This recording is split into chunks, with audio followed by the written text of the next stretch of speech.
నమస్తే, మైసెల్ఫ్ శ్రావణి. మైత్రి న్యూస్ కి స్వాగతం. ముందుగా హెడ్లైన్స్.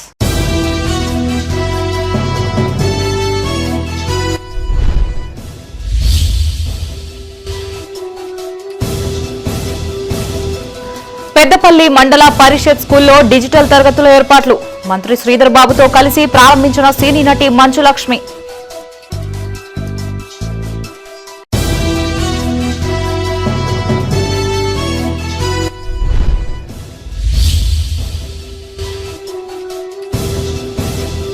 కుల సంఘాల అభివృద్ధికి కట్టుబడి ఉన్నాం. ప్రొసీడింగ్ పత్రాలు అందజేసిన విప్ ఆది శ్రీనివాస్.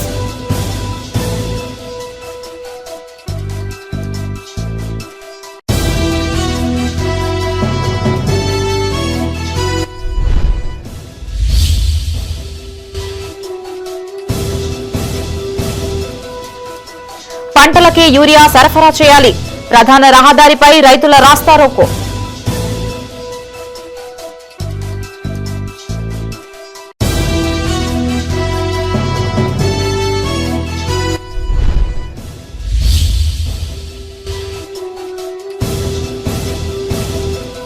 కొండగట్టు బస్సు ప్రమాద ఘటనకి 7 ఏళ్లు. ఇప్పటికీ అందని పూర్తిస్థాయి పరిహారం. ప్రభుత్వం ఆదుకోవాలని బాధితుల వేడుకోలు. ఇక వార్తల్లోని వివరాలు. ఆహ్లాదకరమైన తరగతి గదుల్లో పిల్లలు చదువుకోవాలనే ఉద్దేశంతోనే తమ సంస్థ పనిచేస్తుందని టీచర్ ఫర్ చేంజ్ ఫౌండేషన్ ప్రతినిధి మంచులక్ష్మి అన్నారు.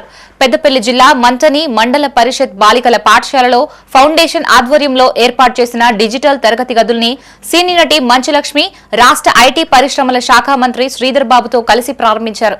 ఈ సందర్భంగా ఆమె మాట్లాడుతూ ఉమ్మడి కరీంనగర్ జిల్లాలో మొత్తం 51 పాఠశాలలు, మంథనీలో 6 పాఠశాలల్ని ఎంపిక చేసుకున్నామని తెలిపారు.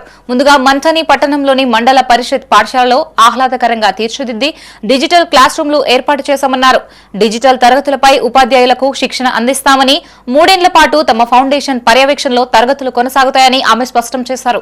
నమస్కారం. ఈరోజు నేను కరీంనగర్కి రావడం అండ్ పెద్దపల్లి ప్రదేశంలో మంతెన ఊర్లో మేము 6 స్కూళ్ళు తీసుకున్నామండి. బట్ కరీంనగర్ జిల్లాలో 51 స్కూళ్ళు తీసుకోవడం జరిగింది. ఆ పేరున మా ప్రెస్ రిలీజ్లో మీకు ఇస్తారనమాట. సో మీరు వెళ్ళి చెక్ చేయండి. ప్రతి స్కూళ్ళు బేసిక్గా పిల్లలకి ఒక ఎన్వైరన్మెంట్ క్రియేట్ చేయాలని. ఇప్పుడు ఇంటికి వెళ్తే బయట ఉన్న కష్టాలు ఇంట్లో తీసుకురావద్దు, ఇంట్లో మన ప్రాంతం బాగుండాలి అనుకుంటాం కదా. ఆ ఉద్దేశంతో ఇప్పుడు మనం ఏ బడికి వెళ్ళినా బడిలోకి వెళ్తే చదువుకోవాలని అనిపించాలి. సో ఆ ఉద్దేశంతో మీరు క్లాస్ రూమ్కి వెళ్తే మొత్తం పెయింటింగ్ చేయడం, పిల్లలకి వచ్చి ఒక స్కూల్కి వచ్చాము ఒక సంతోషమైన ఒక ఫీలింగ్ కలిగించడం. ఆ స్మార్ట్ క్లాస్ రూమ్స్ ద్వారా మేము ఇచ్చే టీవీసే కాదు, దాంతోపాటు కరిక్యులమే కాదు, ప్రతి టీచర్కి మేము ఇచ్చే కరిక్యులం ఏంటో ఈ గవర్నమెంట్ స్కూల్ టీచర్లందరికీ మేము ట్రైనింగ్ ఇచ్చి వెళ్తామన్నమాట. సో ఏదో ఇచ్చేసాం కదా, వెళ్ళిపోయాం కదా, చేతులు దులిపేసుకున్నామని కాదు. కుల సంఘాల అభివృద్ధికి ప్రభుత్వం కట్టుబడి ఉందన్నారు వేములవాడ ఎమ్మెల్యే విప్ ఆది శ్రీనివాస్. రాజన్న సిరిసిల్ల జిల్లా వేములవాడలోని పలు కుల సంఘ భవనాల నిర్మాణానికి ప్రభుత్వం మంజూరు చేసిన ప్రొసీడింగ్ పత్రాలని ఆయా సంఘాల ప్రతినిధులకి అందజేశారు. ఈ సందర్భంగా ఆది శ్రీనివాస్ మాట్లాడుతూ హైదరాబాద్ నగరానికి నీళ్లు అందించేందుకు ముఖ్యమంత్రి రేవంత్ రెడ్డి గోదావరి జలాల్ని తరలించే గొప్ప కార్యక్రమం చేపట్టారని అన్నారు. కానీ కేటీఆర్ మాత్రం అది కాళేశ్వరం నీరని చెప్పడం విడ్డూరంగా ఉందన్నారు. తెలంగాణ ఏర్పడిన తర్వాత 10 ఏళ్లలో హైదరాబాద్ కు కృష్ణా గోదావరి నుంచి చుక్కనీరు రాలేదని ఆయన గుర్తు చేశారు. కాళేశ్వరం ప్రాజెక్టు కుంగిపోతే కూడా నీళ్లు వస్తున్నాయని అబద్దాలు ప్రచారం చేస్తున్నారని విమర్శించారు. ప్రస్తుతం మిడ్మానేర్, ఎల్ఎండి, ఎల్లంపల్లి ఎస్ఆర్ఎస్పీ నుంచి నీరు వస్తుందని, వాస్తవం తెలియకుండా కొందరు ఫ్లెక్సీలు కట్టి ప్రజల్ని తప్పుదోవ పట్టిస్తున్నారని విమర్శించారు.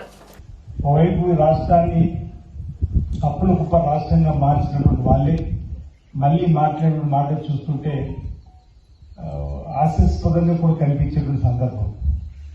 హైదరాబాద్ నిన్న గౌరవ ముఖ్యమంత్రి రేవంత్ రెడ్డి గారు నీళ్లు తీసుకుపోయేటువంటి కార్యక్రమానికి ప్రారంభోత్సవ కార్యక్రమం చేస్తుంటే కాళేశ్వరం పోలిందంటారు కదా, ఈ నీళ్లు కాళేశ్వరే కదా అనే మాట ప్రజలు ఇంకా మభ్యపెట్టే కార్యక్రమం చేస్తున్నారు. హైదరాబాద్ కు తీసుకువెళ్లే నీళ్లే కానీ, ఎంఎండికి వచ్చిన నీళ్లే కానీ, ఆనాడు వైఎస్ రాజశేఖర గారు కాంగ్రెస్ ప్రభుత్వం ఎల్లంపల్లి శ్రీపాద ప్రాజెక్టు ద్వారా నీళ్లు తీసుకొస్తున్నారు. నేషనల్ డ్యామ్ సేఫ్టీ అధికారులు కట్టింది బీఆర్ఎస్ ప్రభుత్వంలోని, కూలింది బీఆర్ఎస్ ప్రభుత్వంలోని. అప్పుడే నేషనల్ డ్యామ్ సేఫ్టీ అధికారులు వచ్చి ఇక్కడ ఎట్టి పరిస్థితుల్లో వేడిగడ్డ అన్నారం సుందిర దగ్గర చుక్క నీరు ఆపడం లేదు, ఆపినట్టయితే బ్యారేజీలు కూలిపోవడానికి దాని తద్వారా కింద 40 గ్రామాలకు ఇబ్బంది, భద్రాచలం దేవాలకు ఇబ్బంది అని చెప్పిన సందర్భం ఉంది. కాబట్టి మనం నీళ్ళు ఆపుతలేము. పోయినసారి ఆపలేము, ఈసారి కూడా ఆపుతలేము. అక్కడ వేడిగడ్డ దగ్గర అన్నారం సుందర నీరు ఆపుతలేము. ఆపింది ఎక్కడ? ఎల్ఎంపల్లి శ్రీపాద ప్రాజెక్టు దగ్గర. యూరియా కోసం రైతుల ఆందోళనలు రోజురోజుకి తీవ్రమవుతున్నాయి. పంటలకి సరిపడ యూరియా అందకపోవడంతో అన్నదాతలు రోడ్డెక్కుతున్నారు. తాజాగా సిరిసిల్ల జిల్లా ఎల్లారెడ్డిపేట మండలం తిమ్మాపూర్ గ్రామానికి చెందిన రైతులు సిరిసిల్ల టు కామారెడ్డి ప్రధాన రహదారిపై రాస్తారోకో చేపట్టారు. ప్రభుత్వానికి వ్యతిరేకంగా నినాదాలు చేశారు. రైతులకి మద్దతుగా గ్రామానికి చెందిన బీఆర్ఎస్ నేతలు రోడ్డుపై బైఠాయించి సంఘీభావం తెలిపారు. ఈ సందర్భంగా మాజీ ఎంఏసీ చైర్మన్ సుభాష్ మాట్లాడుతూ మాయ మాటలతో అధికారంలోకి వచ్చిన కాంగ్రెస్ పార్టీ రైతుల్ని అరిగోస పెడుతుందన్నారు. రైతులకి అవసరమైన యూరియా సరఫరా చేసే వరకు ఆందోళనలు ఉధృతం చేస్తామన్నారు. కాగా రాస్తారోకో సమాచారం అందుకున్న పోలీసులు బీఆర్ఎస్ నేతల్ని అదుపులోకి తీసుకున్నారు. తిమ్మాపూర్ బస్టాండు ఆవరణలో పెద్ద ఎత్తున రైతాంగం అంతా కూడా పెద్ద ఎత్తున ఈరోజు రాస్తారోకో నిర్వహించి ధర్నా చేయడం జరిగింది. రైతులతో అందరితో కలిసి ఇలా మేమందరం కూడా వారికి మద్దతు తెలిపి, రైతులందరికీ కూడా మద్దతు తెలిపి ఇలా పెద్ద ఎత్తున ఈ ప్రభుత్వం దమనకాండను, ఈ ప్రభుత్వం చేస్తున్నటువంటి కుట్రలను, ఈ ప్రభుత్వం చేస్తున్నటువంటి దుర్మార్గపు కార్యక్రమాలను తిప్పికొట్టాలని, సకాలంలో రైతాంగానికి యూరియా అందించలేకపోయి ఇలా రైతులంతా కూడా అన్నమో రామచంద్ర అని ఇలా మొరపెట్టుకున్నటువంటి పరిస్థితి కనబడతా ఉంది. ఇలా 2 నెలలైనా నాటేసి 2 నెలలైనా ఇప్పటి వరకు కూడా యూరియా జల్లని రైతులు ఇలా వారి యొక్క కన్నీటి గాథ ఇలా బోర్డు వెళ్ళబోసుకుంటున్నటువంటి సందర్భం ఇలా చూస్తూ ఉన్నాము. ఇలా యూరియా కోసం పెద్ద ఎత్తున తిమ్మాపూర్ బస్టాండ్లో ధర్నా చేసి ఈ ప్రభుత్వానికి నిరసన కార్యక్రమం తెలియజేయడం జరిగింది.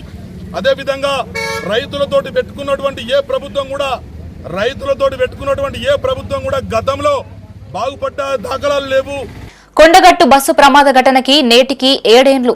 సుమారు 100కి పైచిలుకు భక్తులు కొండగట్టు అంజన్నను దర్శించుకుని తిరుగు ప్రయాణం కాగా వారు ప్రయాణిస్తున్న బస్సు ఒక్కసారిగా అదుపు తప్పి లోయలో పడింది. ఈ ప్రమాదం అప్పట్లో దేశవ్యాప్తంగా సంచలనంగా మారింది. ఈ ఘటనలో 67 మంది మృతి చెందగా ఎంతో మంది క్షతగాత్రులుగా మారారు. ఏటా ప్రమాదం జరిగిన రోజును గుర్తు చేసుకుంటూ ఇప్పటికీ బాధితులు కన్నింటి పర్యంతమవుతున్నారు. 7 ఏళ్ల నుంచి పూర్తిస్థాయి పరిహారం కోసం ఎదురు చూస్తూనే ఉన్నారు.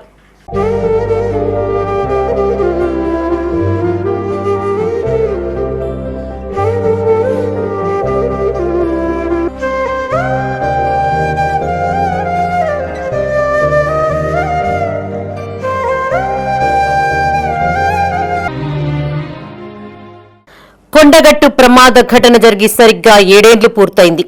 ఈ ప్రమాదంలోని ప్రయాణికుల హాహాకారాలు, క్షతగాత్రుల ఆర్తనాదాలు వారి కుటుంబ సభ్యులతో పాటు గ్రామస్తులను నేటికి కలవరపెడుతూనే ఉన్నాయి. అయితే ప్రమాదానికి కారణమైన ఘాట్ రోడ్ వద్ద అధికారులు దిద్దుబాటు చర్యలు చేపట్టినప్పటికీ అవి నామమాత్రమనే విమర్శలు లేకపోలేదు. ఘాట్ రోడ్ అలైన్మెంట్ సరిగ్గా లేకపోవడంతోనే ఈ ఘటన జరిగిందన్న ఆరోపణలు ఉన్నాయి. ఈ ప్రమాదం అనంతరం కొద్ది రోజుల పాటు ఘాట్ రోడ్ను మూసివేశారు. ఆ మార్గం గుండా వాహనాల రాకపోకలను నిషేధించారు. తర్వాతి కాలంలో ఘాట్ రోడ్డుకు కొంతమేరకు మరమ్మతులు చేపట్టి రాకపోకలను పునరుద్ధరించారు. దాదాపు 10:30-11 గంటల సమయం అవుతుంది. ఉదయం మేము అక్కడ మాకు రూమ్స్ ఉంటాయి, కిరాయిస్తాం. దానిపై ఆపోజిట్లో మేము బొమ్మల షాప్ నడిపిస్తాం. అంతకుముందు చాలా యాక్సిడెంట్లు మాకు ఏ రకంగా అక్కడ స్పీడ్ బ్రేకర్ల దగ్గర ఎగిరి దునికినాయంటే ఇది బ్రేకులు ఫెయిల్ అయినాయని మాకు అర్థమైపోతుంది. చాలా వెహికల్స్ పడ్డాయి. అప్పుడు మేము చాలా వెహికల్స్కి చాలామందిని అప్పుడు కూడా రక్షించడం జరిగింది. చనిపోవడం కూడా కొంతమంది జరిగింది. అదేవిధంగా అదే రోజు కూడా ఏదైతే గేర్ సౌండ్ మాకు వినపడ్డది, ఇది కూడా ఫెయిల్ అయిపోయిందని మేము తొందరగా వచ్చి ఆ డ్రైవర్కు సజెషన్ ఇవ్వడం జరిగింది. అతను అక్కడనే ఉన్న డివైడర్ పక్కన తీసుకున్నాడు. మళ్ళీ ఏం ఆలోచించిండో మళ్ళీ కిందికి తీసుకున్నాడు. స్పీడ్ అనేది 20 నుంచి వెళ్ళి కిందికి వచ్చేసరికి 60 స్పీడ్కి వెళ్ళిపోయింది. 50-60 స్పీడ్లో వచ్చేసి ఇక్కడ లోయలో ఒకటేసారి ఇట్లా పడడం వల్ల ఆ బస్సులో ఉన్న రాడ్లు, సీట్లు అన్నీ వాళ్ళకు కుచ్చుకొని వాళ్ళు భయంకరమైన స్థితిలో రక్తస్రావంతో ఘోరమైన పరిస్థితిలో మృతుల కుటుంబాల్లో సుమారు 60 మందికి పైగా కొడిమ్యాల మండలానికి చెందిన వారే ఉండగా తమకు ఇప్పటి వరకు పూర్తి స్థాయిలో నష్టపరిహారం అందలేదని బాధిత కుటుంబాలు చెబుతున్నాయి. అప్పట్లో అధికారంలో ఉన్న బీఆర్ఎస్ ప్రభుత్వం ఆర్టీసీ నుంచి ఒక్కో బాధితుడికి 3 లక్షల చొప్పున పరిహారం అందించినట్టు తెలిపారు. ఈ సమయంలో బీఆర్ఎస్ లీడర్లు తమతో అగ్రిమెంట్లపై సంతకాలు చేయించినట్టు వివరించారు. ప్రమాద గాయాల నుండి కోలుకున్న తర్వాత ఆర్టీసీ డిపోకు వెళ్లిన బాధితులకు అధికారులు చుక్కలు చూపించారని వాపోయారు.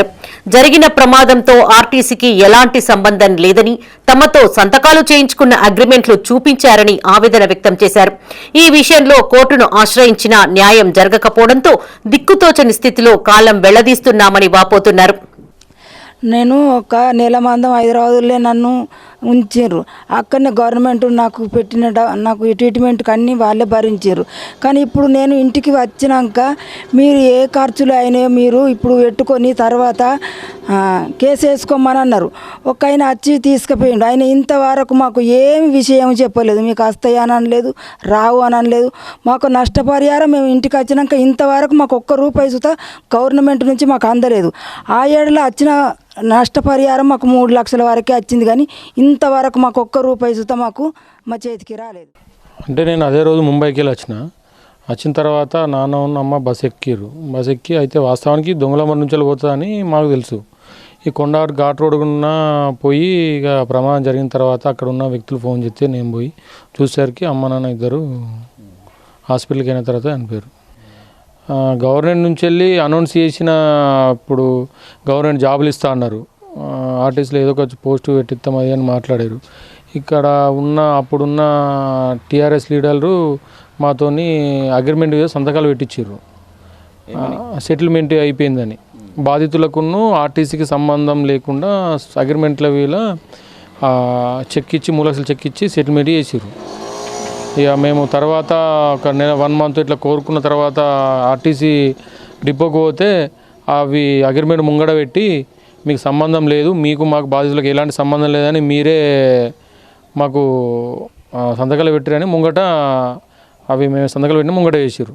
అలా ఆల్రెడీ మేము సెటిల్మెంట్ చేసినాం. బాధితులకును ఒక ఆర్టీసీకి ఏం సంబంధం లేదు, ఈ ప్రభుత్వానికి ఏం సంబంధం లేదని ఆ వకీలకు కోర్టు నుంచి వెళ్ళి చెప్పేసిరట.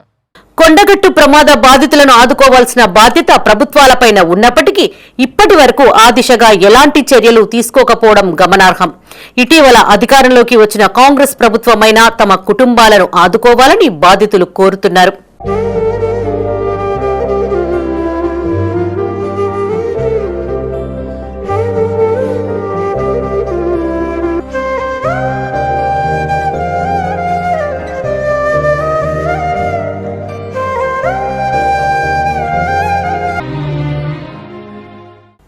కాటమయ్య కల్లుగీత కార్మికుల పాలిట శ్రీరామ రక్ష అని జగిత్యాల ఎమ్మెల్యే డాక్టర్ సంజయ్ కుమార్ అన్నారు. బీర్పూర్ మండలం కొల్వాయి గ్రామంలో ఆయుష్మాన్ ఆరోగ్య మందిర్ కార్యక్రమంలో భాగంగా 20 లక్షల నిధులతో నూతనంగా నిర్మించిన పల్లె దవాఖానాని ఆయన ప్రారంభించారు. అనంతరం రామాలయంలోని కళ్యాణ మండపంలో 72 మంది గీత కార్మికులకి 100% సబ్సిడీతో కాటమయ్య కిట్లని పంపిణీ చేశారు. బీర్పూర్ మండలానికి చెందిన 20 మంది లబ్ధిదారులకి సీఎం సహాయ నిధి ద్వారా మంజూరైన 5,80,000 రూపాయల విలువ గల చెక్కుల్ని ఎమ్మెల్యే పంపిణీ చేశారు. ఈ సందర్భంగా ఎమ్మెల్యే మాట్లాడుతూ గీత కార్మికులకి ఎల్లప్పుడూ అండగా ఉంటామన్నారు. మండలాల్లోని అన్ని కుల సంఘాల అభివృద్ధికి నిధులు కేటాయించినట్లు తెలిపారు. పల్లె దవాఖానాలతో ప్రజలకి మెరుగైన వైద్య సేవలు అందుతాయన్నారు. ఈ కార్యక్రమంలో DM and HO Pramod, KCDC జిల్లా మెంబర్ ముప్పాల రామచంద్రరావు, జిల్లా సంక్షేమ అధికారి Sunitha, deputy DM and HO Srinivas, MPDO Bheemesh పాల్గొన్నారు.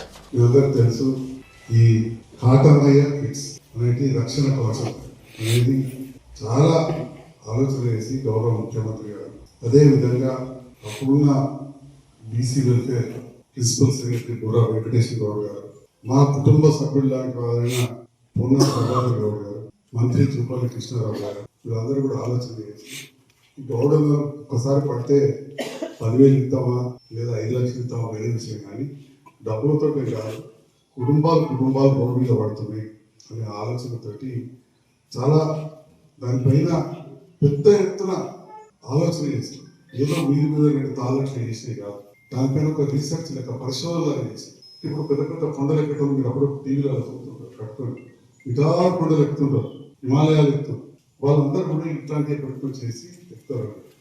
జారినారని మళ్ళీ దాని మీద ఆగుతారు. మరి ఇది మొట్టమొదటిగా ఏదైనా కానీ టమాటా కామాటా సంతూర్ మీద మీరు అంతర్గామం మొదలుపెట్టాం.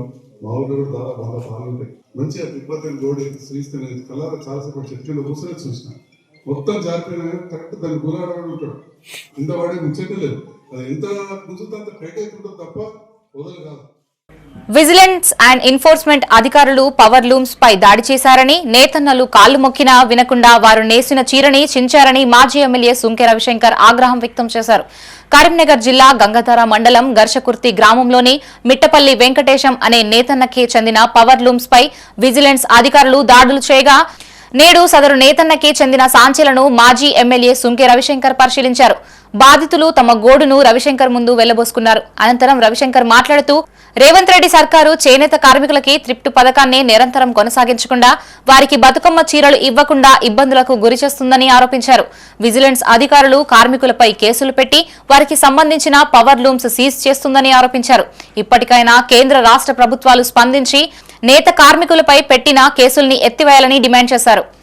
మరి ఘర్షకుర్తి గ్రామంలో రెక్కాడితే గాని డొక్కాడని కుటుంబాలు, చేనేత కార్మికుల మరి వాళ్ళు బట్టలు నేసుకుంటే తప్ప పవర్ లూమ్ నడుపుకుంటే తప్ప వాళ్ళ పొట్ట గడవనటువంటి పరిస్థితిలో కేంద్ర రాష్ట్ర ప్రభుత్వాలు ఇవాళ ఉపాధి కల్పించాల్సినటువంటి ప్రభుత్వాలే జైలుకు పంపి కోట్లకు పంపేటువంటి దౌర్భాగ్య దయనీయ పరిస్థితి ఈ ఘర్షకుర్తి గ్రామంలో ఏర్పడ్డది.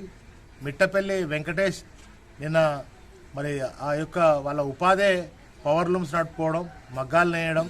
అదేవిధంగా మరి ఈ చేనేత కార్మికుల జీవితాల వాళ్ళు వేరే ఏ పని కూడా చేయం. మేము ఈ చీరలు నేసుకొనే మరి బతకాలి కనుక మరి అటువంటి పని చేసుకుంటున్నాం, పవర్ లూమ్స్ నడుపుకుంటున్న సందర్భంలో కేంద్ర ప్రభుత్వానికి సంబంధించినటువంటి విజిలెన్స్ అండ్ ఎన్ఫోర్స్మెంట్ అధికారులు మా మీద దాడి చేసి చీరలు చింపేసి నిర్దాక్షిణ్యంగా వద్దు సారని బతిలాడి కాలు మొక్కుతున్న సందర్భంలో కూడా వినకుండా చీరలను చింపేసి మరి పవర్ లూమ్ నడిపేటువంటి ఆ దాన్ని సీజ్ చేసి కేసు కూడా రాసి పంపడం జరిగింది. రాజకీయ పార్టీలని ప్రజల ఓట్లతో గెలిచిన ప్రజా ప్రతినిధులని సోషల్ మీడియా ద్వారా ప్రశ్నించే హక్కు ఉందని హైకోర్టు తీర్పు ఇచ్చిందన్నారు మాజీ ఎమ్మెల్యే పుట్ట మధుకర్. ఇకనైనా మంథని నియోజకవర్గంలోని పోలీసులు మారకపోతే ఇక్కడి నుంచే ప్రళయం మొదలవుతుందని హెచ్చరించారు. పెద్దపల్లి జిల్లా మంథనిలోని రాజగృహలో ఆయన మీడియాతో మాట్లాడారు. నియోజకవర్గంలో పోలీసుల అరాచకాలు పెరిగిపోతున్నాయని, దుద్దిళ్ల కుటుంబానికి ఎప్పుడు పదవులు వస్తే అప్పుడు వాళ్ల నిజస్వరూపాలని చూపించడం పరిపాటిగా మారిందని వాపోయారు. దుద్దిళ్ల కుటుంబానికి వత్తాసు పలికే పోలీసుల్ని ఇప్పటికే అనేక మార్లు అప్రమత్తం చేశామని ఆయన గుర్తు చేశారు. పోలీసుల్లో ఎస్సీలు, బీసీలు ఉన్నారని వాళ్లు కూడా వాడుకొని కరివేపాకులా పడేయడం దుద్దిళ్ల కుటుంబానికి అలవాటేనని ఆరోపించారు. కాంగ్రెస్ ప్రభుత్వం అధికారంలోకి వచ్చి 21 నెలలు గడుస్తున్నా 420 హామీల్ని మేనిఫెస్టో కమిటీ చైర్మన్ గా స్థానిక ఎమ్మెల్యే యూత్, మహిళా, రైతు డిక్లరేషన్ గురించి ఆలోచన చేయడం లేదన్నారు. ఇప్పటికైనా హామీల అమలుపై దృష్టి సారించాలని డిమాండ్ చేశారు. ఈరోజు తెలంగాణ రాష్ట్రంలో ముఖ్యంగా మంథని నియోజకవర్గంలో పోలీస్ అరాచక పాలన, దుద్దిళ్ల శ్రీధర్ వాళ్ళ కుటుంబానికి ఎప్పుడు పదవులు వస్తే అప్పుడు వాళ్ళ నిజస్వరూపాన్ని చూపించడము వాళ్ళకు పరిపాటిగా మారిపోయింది. నేను దుద్దిళ్ల శ్రీధర్ని అనేక సందర్భాల్లో హెచ్చరించడం జరిగింది. వారికి వత్తాసు పలుకుతున్న పోలీసులను కూడా అప్రమత్తం చేస్తూ హెచ్చరిస్తూ ఉన్నాను. అప్రమత్తం చేయడానికి కారణం ఏంటంటే ఆ పోలీస్ అంతా కూడా ఎస్సీ, బీసీలు ఉన్నారు. ఈ దుద్దిళ్ల శ్రీధర్ వాళ్ళ కుటుంబం వారు వాడుకొని కరివేపాకులాగా పడేస్తారు తప్ప వాళ్లకు మీ మీద ఏమాత్రం ప్రేమ, ఆప్యాయతలు ఉండవు. వారికి ఎదుటి వాళ్ళ మీద మిమ్మల్ని ఉపయోగించడానికి వినియోగించుకుంటారనే విషయాన్ని అప్పుడప్పుడు అప్రమత్తం చేస్తున్నాం. ఇవాళ మరీ ముఖ్యంగా మనము సూక్ష్మంగా పరిశీలిస్తే 21 నెలలు అయిపోయింది దుద్దిళ్ల శ్రీధర్.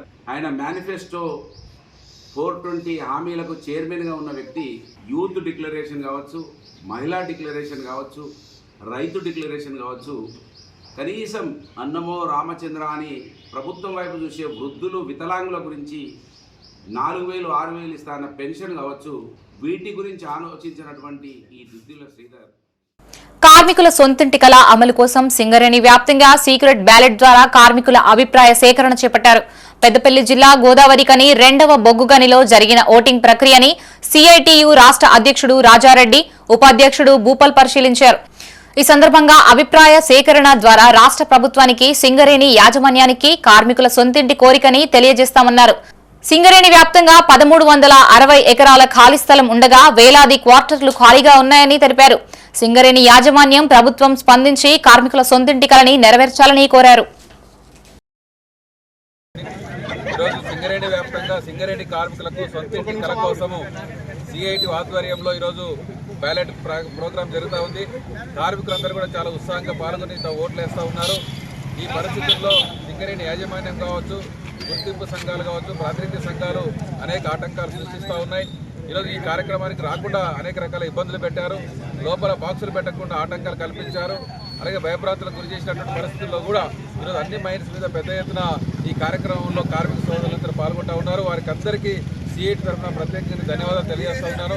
మన సొంతింటి కళ సాధించుకోవాల్సినటువంటి అవసరం కూడా ఉంది.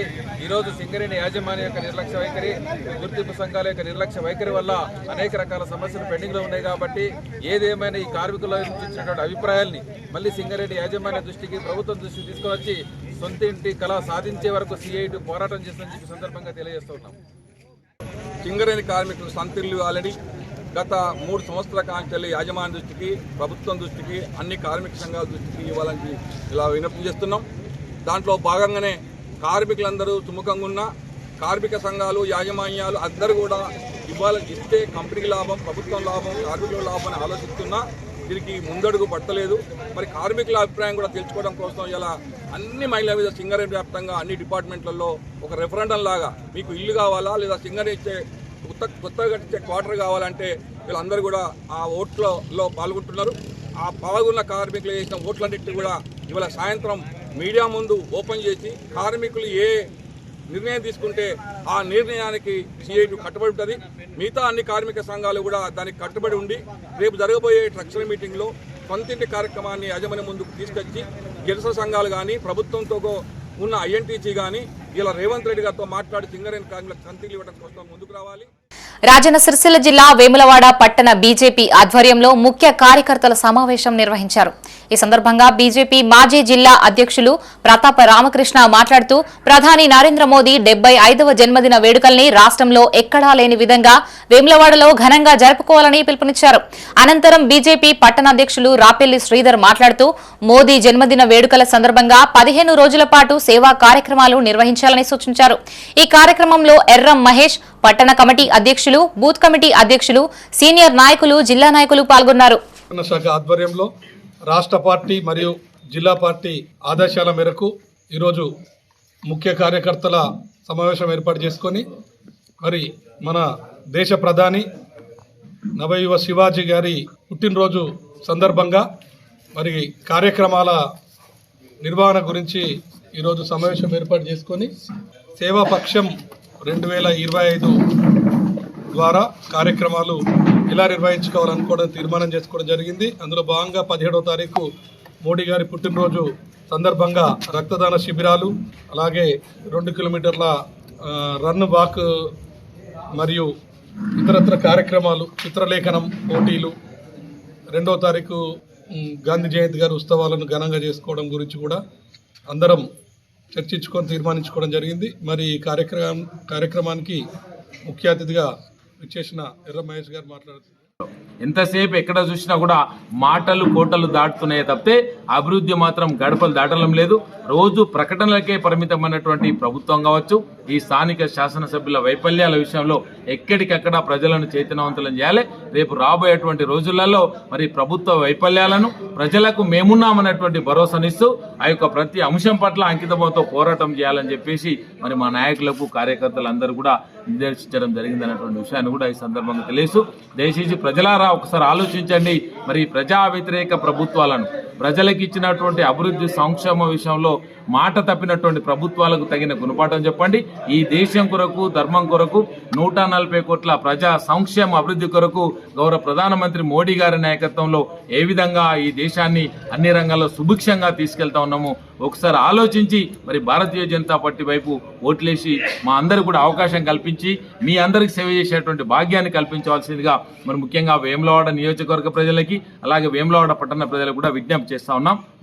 వృద్ధురాలి మెడలో నుంచి పుస్తల తాడును గుర్తు తెలియని వ్యక్తులు అపహరించారు. జగిత్యాల రూరల్ మండలం పోరండ్ల గ్రామానికి చెందిన గొల్లపల్లి వెంకవ్వ అనే వృద్ధురాలు బుధవారం మధ్యాహ్నం భోజనం చేసి ఇంటి ముందు ప్లేట్ కడుగుతుండగా ఇద్దరు వ్యక్తులు ద్విచక్ర వాహనంపై వచ్చి ఆమెను మాటల్లో దించారు. అదును చూసి మెడలో ఉన్న పుస్తల తాడును లాక్కొని పారిపోయారు. ఆమె కేకలు వేయడంతో స్థానికులు గాలింపు చర్యలు చేపట్టారు.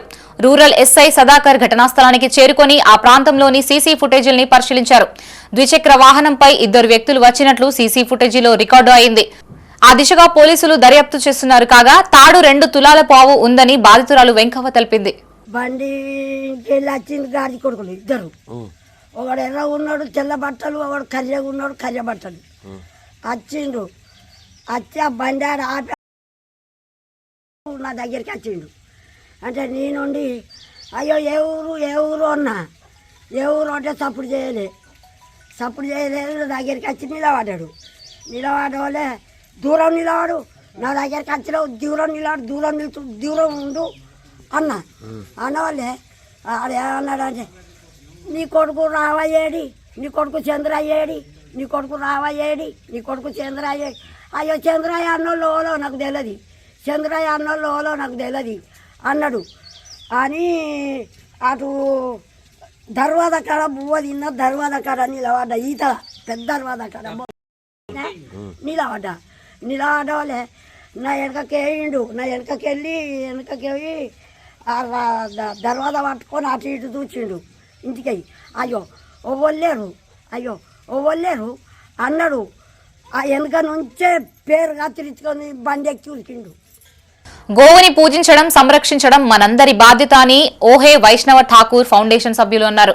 పెద్దపల్లి జిల్లా ఓదెల మండలం ఓదెల కస్తూర్బా గాంధీ విద్యాలయం, ఓదెల మోడల్ స్కూల్, కొలనూరు హైస్కూల్లో గోవు ప్రాముఖ్యతపై విద్యార్థులకి ఫౌండేషన్ ఆధ్వర్యంలో వ్యాసరచన పోటీ నిర్వహించారు. ఈ సందర్భంగా సభ్యులు మాట్లాడుతూ విద్యార్థి దశ నుంచే గోవుపై అవగాహన కలిగి ఉండాలన్నారు. వారం రోజుల క్రితం పుస్తకాలని పంపిణీ చేసి నేడు విద్యార్థులకి నైపుణ్యత పరీక్షలు నిర్వహించినట్లు తెలిపారు. ఈ కార్యక్రమంలో ఫౌండేషన్ సభ్యులు లింగమూర్తి గౌడ్, మల్లేష్, సదాశివరెడ్డి, ఆయా పాఠశాలల ప్రధానోపాధ్యాయులు, అధ్యాపకులు పాల్గొన్నారు. గో విజ్ఞాన పరీక్ష గురించి విజ్ఞానం కల్పించడానికి ఇక్కడ ఎగ్జామ్ని కండక్ట్ చేయడం జరిగింది. సో ఈ ఎగ్జామ్లో మా కాలేజ్లో మా స్కూల్లో చదువుతున్నటువంటి ప్రతి విద్యార్థి ఎగ్జామ్ని రాయడం జరుగుతుంది. సో దీనివల్ల పిల్లల లోపల చాలా అవగాహన పెరుగుతుందని మేము వాళ్ళకు దీన్ని అంతకుముందే వీళ్ళకు కొంచెం అవగాహన కల్పించాము. సో మెయిన్గా ఏంటంటే పిల్లల లోపల ఈ గోమాతను ఎలా రక్షించాలి, ఓకే, ఈ గోమాతను రక్షించడంతో పాటు ఈ గోవుల వల్ల ఎలాంటి ఉపయోగాలు కలుగుతాయి మనకి నిత్య జీవితం లోపల. పర్టికులర్గా చెప్పాలంటే గోమాత నుంచి మనకు పంచగవ్య అనేటటువంటి ఒక ఆరోగ్యకరమైనటువంటి పదార్థాలు అనేటువంటి లభిస్తాయి. సో ముఖ్యంగా ఏంటంటే ఈ రోజుల్లో గ్రామీణ ప్రాంతం లోపల అసలు గోవులు అనేటువంటి పెంచడమే కరువైపోయింది. వీటిని పెంచడం వల్ల కూడా పిల్లల లోపల కనుక మనం అవగాహన కలిగించినట్టయితే వాళ్ళు ఏం చేస్తారంటే ఆ గ్రామీణ ప్రాంతంలో కానీ పట్టణ ప్రాంతంలో కానీ వాళ్ళ తల్లిదండ్రులకు చుట్టూ ఉన్నటువంటి ప్రజలకు వీటి వైపున అవగాహన కల్పిస్తారని మేము వీళ్ళకి ప్రత్యేకంగా వీటి గురించి చెప్పి వాళ్ళతో ఎగ్జామ్ రాయించడం జరుగుతుంది. రాజన్న సిరిసిల్ల జిల్లా గంభీర్రావుపేట మండలంలోని ప్రభుత్వ పాఠశాలలు, జిల్లా పరిషత్ బాలులు బాలికల ఉర్దూ మీడియం 10th విద్యార్థులకి బీజేపీ ఆధ్వర్యంలో సైకిళ్లు పంపిణీ చేశారు. ఈ కార్యక్రమానికి ముఖ్య అతిథిగా బీజేపీ జిల్లా అధ్యక్షులు రెడ్డబోయిన గోపి హాజరై ఉపాధ్యాయులతో కలిసి విద్యార్థులకి సైకిళ్లు అందజేశారు. ఈ సందర్భంగా ఆయన మీడియాతో మాట్లాడుతూ కేంద్ర మంత్రి బండి సంజయ్ ప్రధాని మోదీ కానుకగా విద్యార్థులకి అందిస్తున్నట్లు తెలిపారు. వివిధ సంస్థల నుండి సేకరించిన కార్పొరేట్ సోషల్ రెస్పాన్సిబిలిటీ నిధులతో ఈ సైకిళ్లను కొనుగోలు చేసినట్లు వెల్లడించారు. ఈ కార్యక్రమంలో బీజేపీ మండల అధ్యక్షుడు కోడి రమేష్, జిల్లా నాయకులు, మండల కార్యకర్తలు, ప్రధాన ఉపాధ్యాయులు, విద్యార్థులు, వారి తల్లిదండ్రులు పాల్గొన్నారు.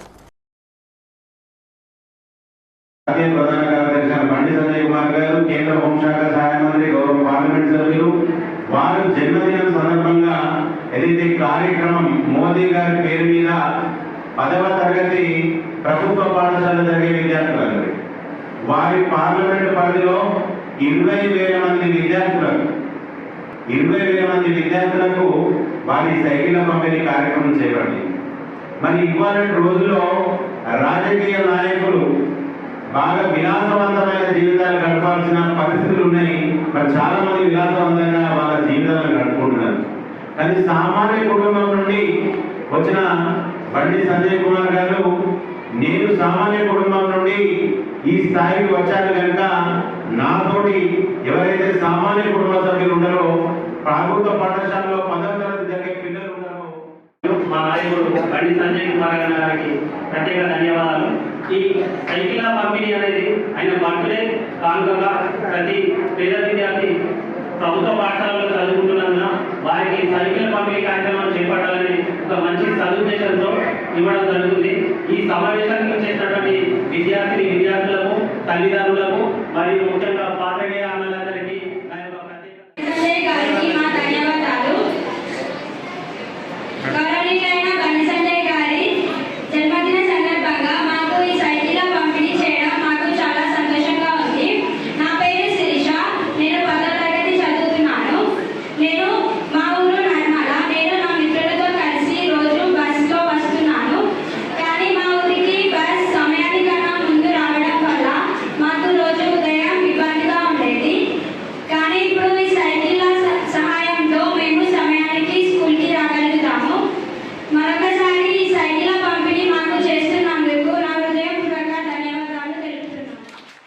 ఇవి బులెటిన్ విశేషాలు. మరిన్ని తాజా వార్తలతో మరో బులెటిన్ తో మళ్ళీ కలుసుకుందాం. అంతవరకు సెలవు. చూస్తూనే ఉండండి మైత్రి న్యూస్. మేము లోకల్, మా అడ్డా కరీంనగర్. Sign out Shravani.